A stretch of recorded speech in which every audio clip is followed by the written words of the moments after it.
Rihanna reacts to that insensitive Snapchat ad featuring her and Chris Brown. Trust Riri to put an app to shame. If you didn't hear, Snapchat recently put out an ad for their Would You Rather game that asked users, would you rather slap Rihanna or punch Chris Brown?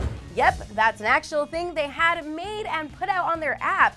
Hundreds of users took to social media to complain about the tone-deaf ad that is obviously offensive because of the domestic violence incident that took place between Riri and Chris in 2009. As we can all unfortunately recall, Chris had punched his then-girlfriend in a car and left her bloodied and bruised. So cut to this week, and Snapchat is getting a ton of heat for the Would You Rather ad, and rightly so. Snapchat did issue an apology for the graphic that stated, quote, "The advert was reviewed and approved in error as it violates our advertising guidelines. We immediately removed the ad last weekend once we became aware. We are so sorry this happened."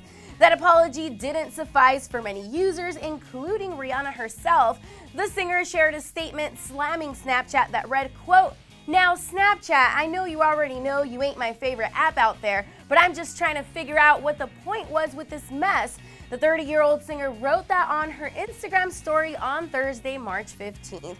She went on to say, "I'd love to call it ignorance, but I know you ain't that dumb. You spent money to animate something that would intentionally bring shame to domestic violence victims and made a joke of it. This isn't about my personal feelings, because I don't have much of them, but all the women, children, and men that have been victims of domestic violence in the past, and especially the ones who haven't made it out yet. You let us down. Shame on you. Throw the whole apology away." Chris Brown's lawyer also made a statement blasting Snapchat, simply saying, quote, "They should change their name from Snapchat to Tone Deaf."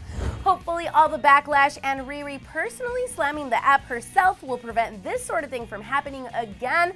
But are you guys as shocked as I am that this even got put on the ad in the first place? And what do you think Snapchat should do to further apologize? I'm thinking a large donation to help domestic violence victims, but what do you guys think? Sound off in the comment section down below, and then you can click right over here to check out Snapchat's full apology for the ad. Thanks so much for hanging. I'm your host at Vivian Fabiolivia on Instagram, and I'll see you guys next time.